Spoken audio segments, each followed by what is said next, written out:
Hi and welcome to Pixel Pile, where we are all about designing games. In this series I want to create a computer game.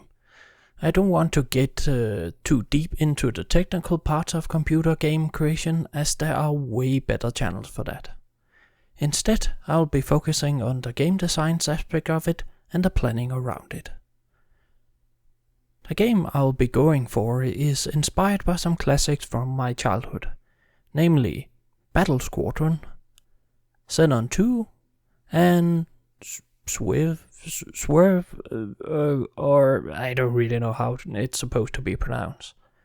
And if you've never heard of any of these games, it's probably because you weren't a kid playing games on an Amiga in the 80s. But to sum it up, I want to make a vertical shoot-'em-up game. Another source of inspiration will be coming from the Star Fox games in terms of level structure and world building, and Star Fox is also a shoot-'em-up, just not vertical. First, we are going to create a new project in Unity, and for that we need a name. I decided on the name Vixen as it has an X in it, and X's are cool, and is different enough from Star Fox that Nintendo won't be able to sue me, which is important.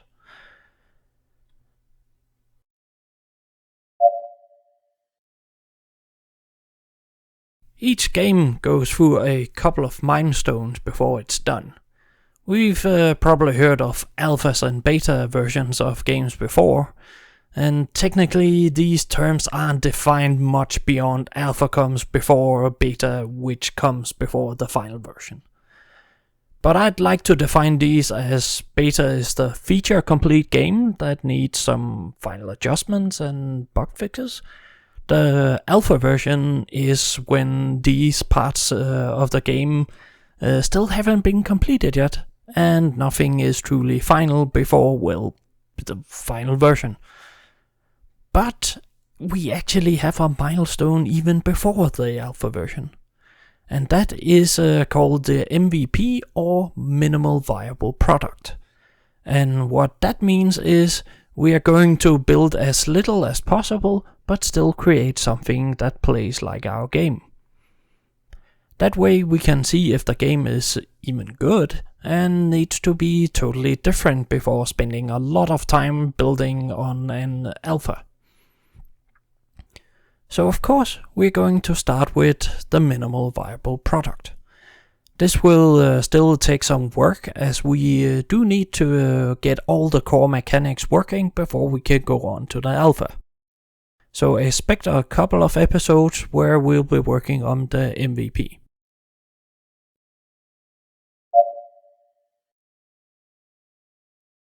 Now the first couple of steps are fairly straightforward, so I will just go over them very quickly.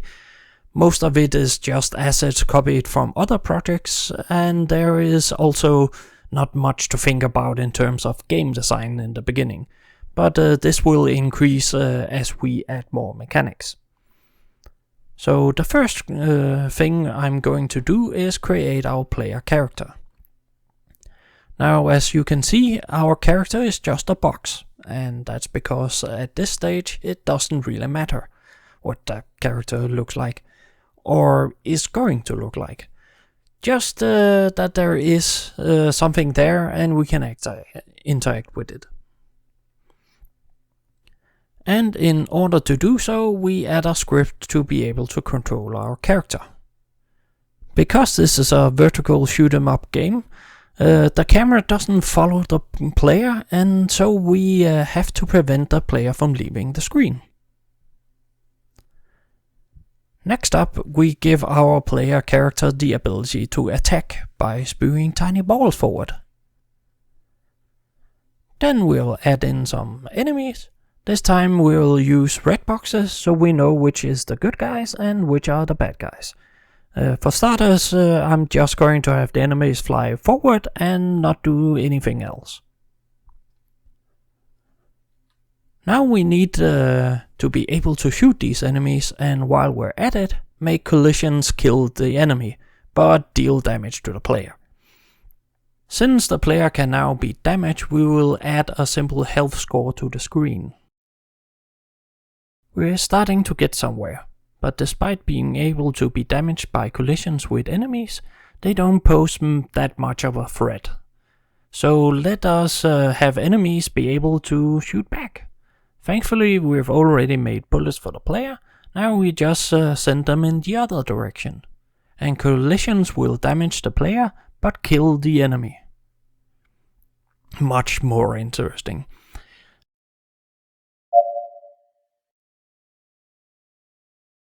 Now we get to a point where we have enough mechanics that we start to have to deal with unintended side effects of how the mechanics work.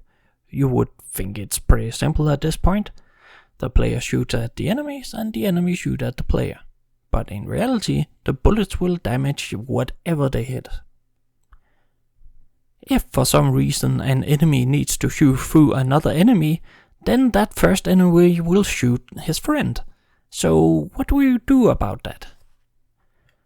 We could do nothing. Maybe it could be interesting to try and bait the enemies into shooting each other, but in a game like this, with so many enemies on screen at once, it would probably end up happening by accident more often than because the player is skilled, and the enemies end up less of a threat because of it. We could make enemies smarter and try to avoid each other. That would make it more rewarding if you happen to make them do it anyway, or just to use enemies to block each other. It still gives the player an advantage, but not nearly as much and much more interesting. However, it also takes a lot more work and AI behavior easily gets very complicated. Or we could make bullets be part of a team, and only damage members of other teams. This retains all the threat of enemies and doesn't need much added mechanics. There is also another thing to consider here, and that is the chance for a player or enemy to be damaged by their own bullets. You might think that's never going to happen as long as bullets are faster than the actors, but we might add slower bullets or missiles later, and we might create movement powers like teleports or boost later, and then it becomes more likely. Also, game logic is never fully reliable, especially as you add more mechanics, and therefore maybe the actors move before the bullet and end up hitting before we move away. So I'm going to use the easy solution that solves both problems here and put the bullets on the teams that created them in the first place.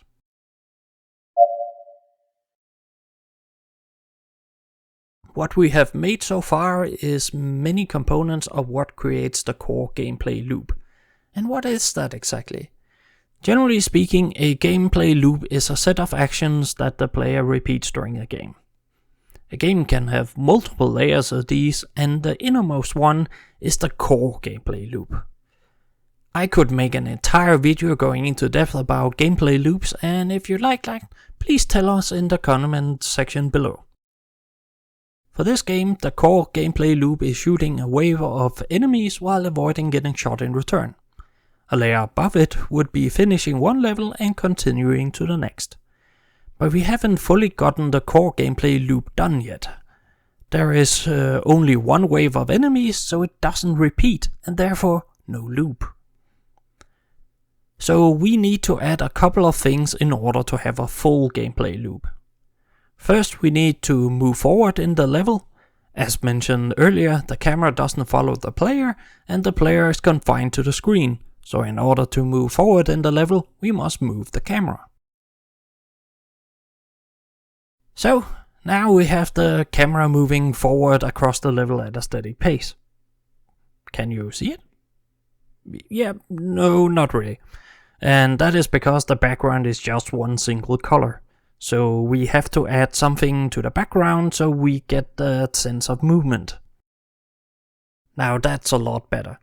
I tried a few textures, but this one helped a ton, showing the camera movement while also not being intrusive to what's going on in the foreground.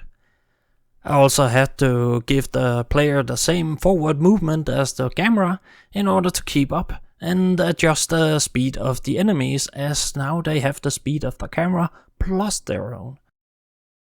Now the last step of this episode is encounters, and you'd think this would be easy. Just add in some groups of enemies on the map along the path of the camera and we're good. But we actually need several components to make this work. First up, right now all enemies are immediately activated and attacking the player even if they aren't on the screen yet. So we need to have different behavior states that the enemies can be in, so that they can start out idle until it's their turn to attack. This can also come in handy later for creating enemies that attack in different ways.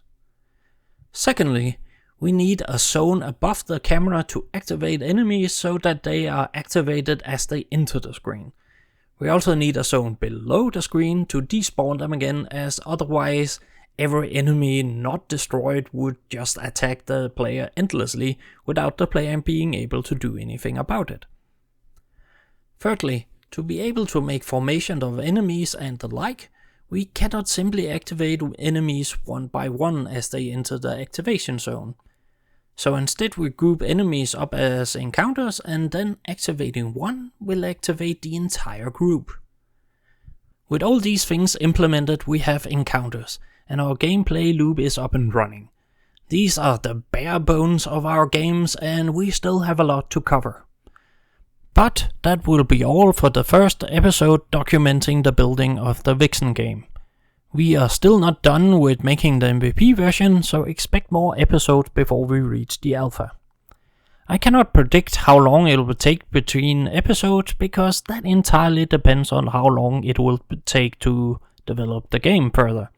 And I'm currently doing this in my spare time. If however you're interested to see how this will develop further, don't forget to like and subscribe, and if you have any questions, feel free to comment down below. With that said, I'll return in the next video.